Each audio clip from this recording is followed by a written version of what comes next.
You guys hear that? You hear that snack, crackle, and pop, ladies and gentlemen? That's the hinge on the Z Flip 5. This is the Z Flip 5. It's been 9 months. I've been using it on the daily. No case as usual. It's kind of my thing now. And today we're going to talk about how it's held up over the past 9 months, but also where it's fallen short and new updates, new technology that is being rolled out for the Z Flip 5, all in this video. Stay tuned. What's special about this video though is I've got the iPhone 14 here. I know it's not the 15, okay? I don't have the deep pockets, but a lot of you guys are asking me whether you should buy the iPhone 15 or the Z Flip 5. Had this for 9 months. I'm going to answer that question so that you know exactly which one is right for you. Now I want to start off with the build quality of the device. That's generally how I like to start off these long-term reviews, and the build is still in fantastic condition. So we'll get to the hinge, but just before that, all around the device, it still looks as good as new. There's no new scratch, there's no new damage to the glass, to the cover screen specifically, and this glass is very strong. Ladies and gentlemen, I've tested it. Okay, you're going to see dinges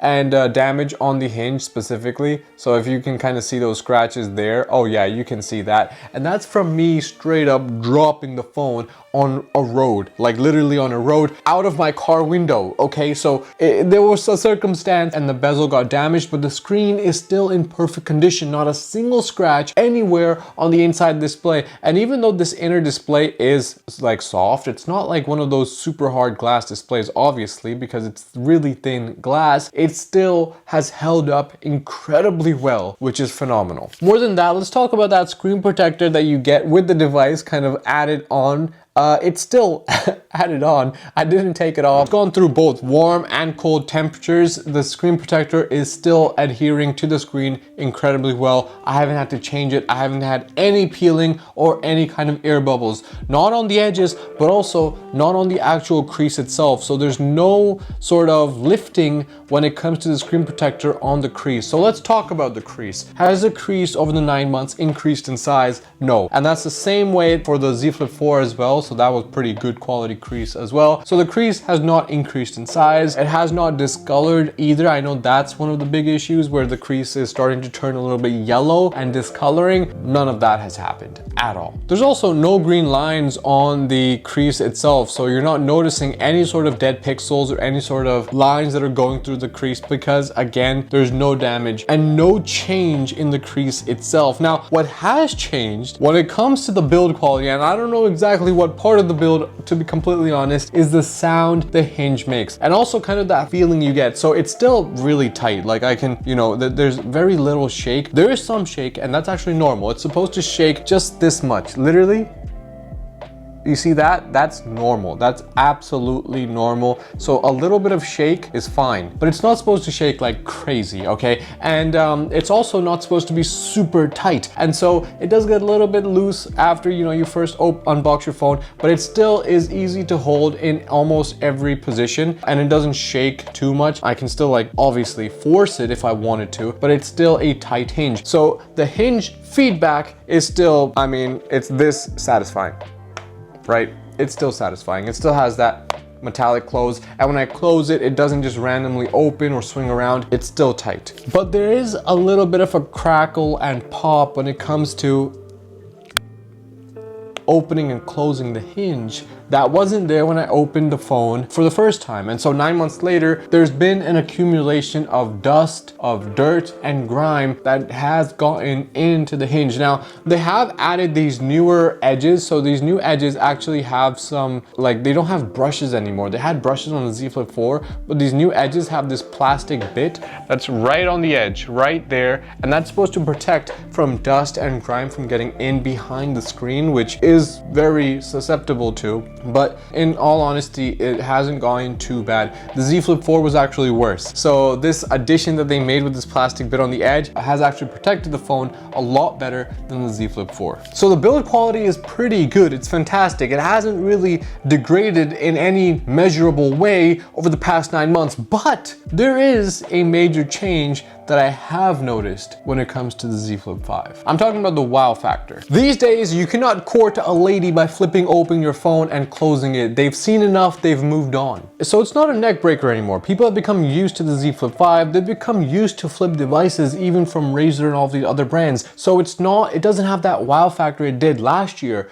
but that's not a bad thing. Au contraire, it actually shows reliability has gone up when it comes to flip devices. I mean, think about it like this. If you see a car on the road at a specific price point and you see a ton of this car, that probably means that that car is pretty reliable, versus another car at the same price point, at the same availability, but you don't see that car a lot on the road. It probably means it's spending time at mechanic shops more than it is on the road. So seeing more of these in people's pockets and people just becoming more used to flip devices does give a hint to the reliability of flip devices. And here on this channel, we've been testing these out for the past few years, since 2021, and we've come up with the same conclusion since the Z Flip 3, they're reliable. There are issues, people do have cases. I mean, you have them with almost any phone, but overall, in most cases, it's a reliable device. So it's not a neck breaker, but there's a lot of new features that have come to the Z Flip 5. We're going to talk about those in a bit. Before we talk about the camera changes of the Z Flip 5 and compare it to the iPhone, please make sure to smash the subscribe button. It really helps grow a small channel like the Chilled Fossil, and I appreciate every single one of you. Also, comment down below and let me know how I can improve. Obviously, we've come a long way, so that's one thing.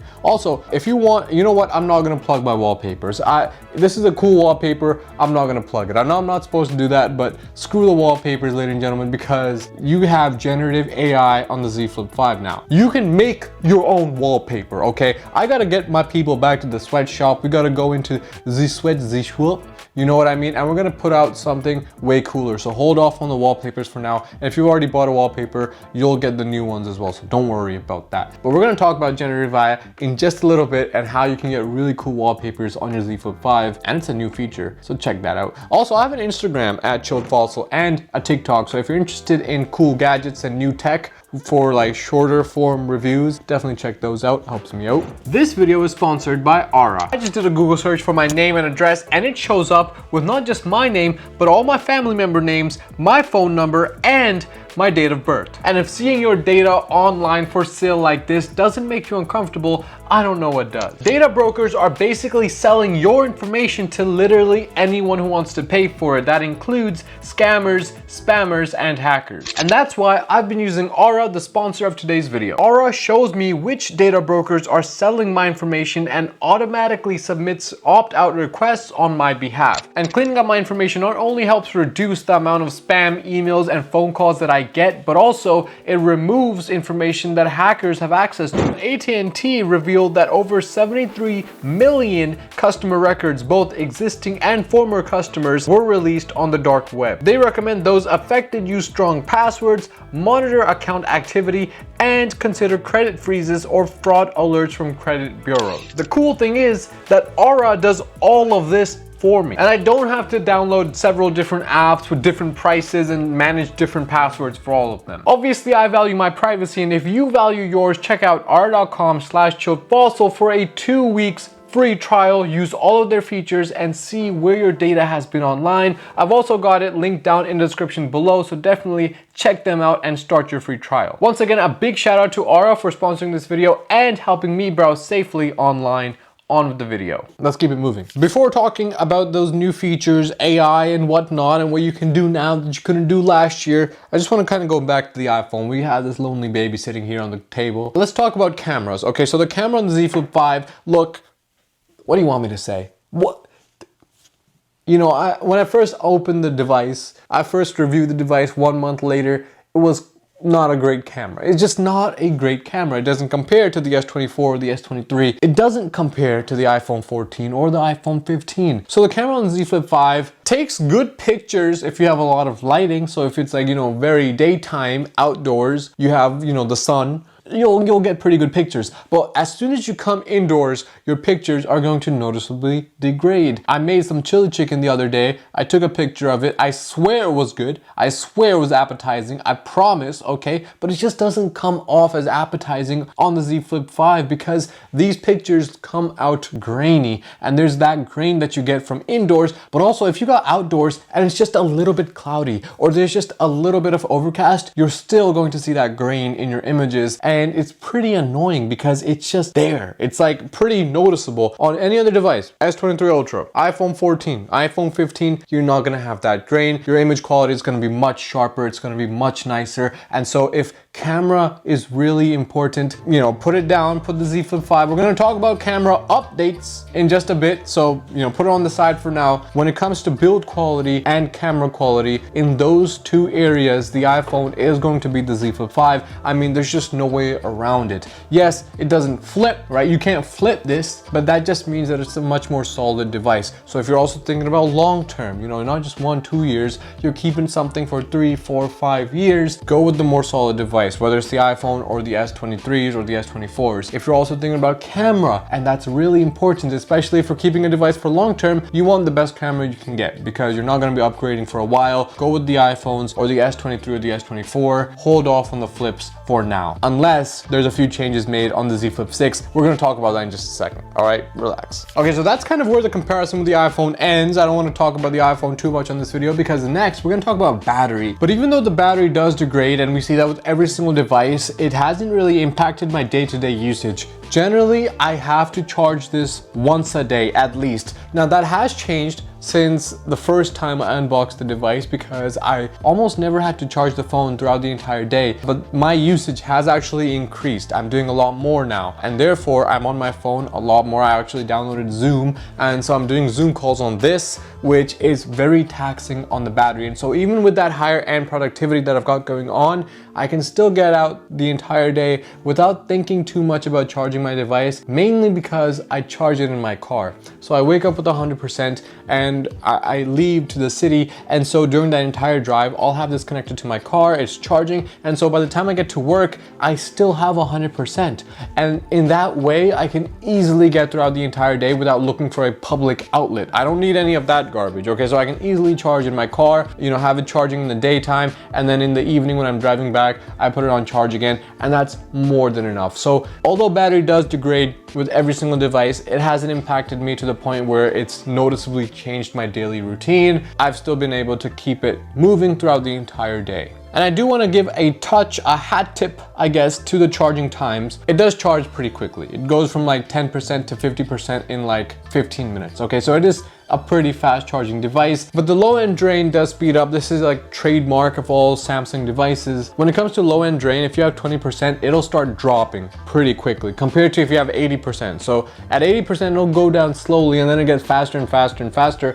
iPhone doesn't really do that. It's really consistent with the battery drain. So that's also something you just kind of get used to. It is a little bit hard to predict how much life you actually have left, but that's normal. Like, that's a Samsung thing. The S24 Ultra has that as well, so it's nothing out of the box. And finally, I do want to talk a little bit about performance changes because performance is important. It doesn't freaking heat up, ladies and gentlemen. This is the weirdest phone ever. The S23 Ultra heats up, okay? The S24, it has the Gen 3. We're going to talk about that in just a little bit, but that doesn't really heat up that much. This phone doesn't heat up. It does slow down if you have a criminal number of, you know, Chrome tabs open, but it doesn't actually heat up like crazy. And this is, again, no case on the phone. So I've been like, you know, feeling it the whole time. I've got a number of games on this phone. You know, we got Burger Place, you know what I'm saying? We got the Block Blast. Come on now. So those are the updates for the Z Flip 5. That's what's been going on. Now let's talk a little bit about what's around the corner, okay? Z Flip 6. There's not a lot we know about it. There's not a lot we know, but there's two main things that I'm keeping my eyes on because there have been rumors about these. And if these are true, then you also want to wait. Don't get the Z Flip 5, wait and go for the Z Flip 6 if they're absolutely true. Hopefully there's a little bit more. The two main things that we're looking out for. First of all, the camera. I just hounded the camera of the Z Flip 5, okay? We did that. We went there, we talked about its shitty production, but ladies and gentlemen, the Z Flip 6 is looking at a 50 megapixel camera. This, the main camera, is 12, okay? So we're not just talking about double, 12 times 3. We're not just talking about triple, okay? We're talking more than that, ladies and gentlemen. So it is going to be a significant upgrade to the Z Flip 5 if the new Z Flip 6 is a 50 megapixel camera.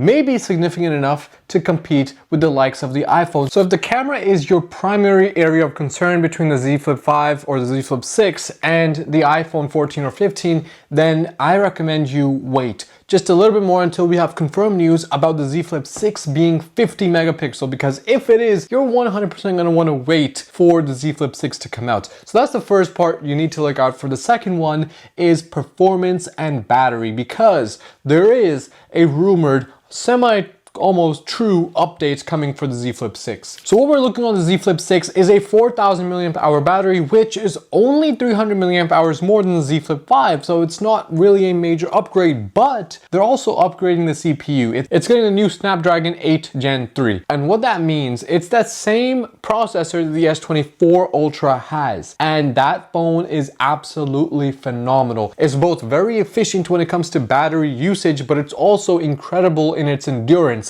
So you can push criminal levels of Chrome tabs, you can do Zoom, and you can do, gaming. You can run Forza Horizon in the North Sea on data and still not have that phone heat up. Just kidding. It'll start heating up just a bit at that point. But my point is that with both a bigger battery and a much more improved CPU, the performance and battery life is supposed to be a lot better than the Z Flip 5 is going to be. So at that point, it may even compete with the likes of the iPhone. And there are other things rumored about the Z Flip 6, like refresh rate. I don't care about that. You know what I mean? And a bunch of other little things. But as we keep seeing more new things coming out and new rumors, we're going to keep you updated right here on this channel. And if you're interested in all of that, please smash that subscribe button. Again, it really helps me out. I enjoy you guys enjoying me. Until next time, it's too late, ladies and gentlemen. It is 5:08 a.m. Okay? It's not actually daytime. That's a joke. Okay? I'm gonna see you in the next one. Take it easy. Peace.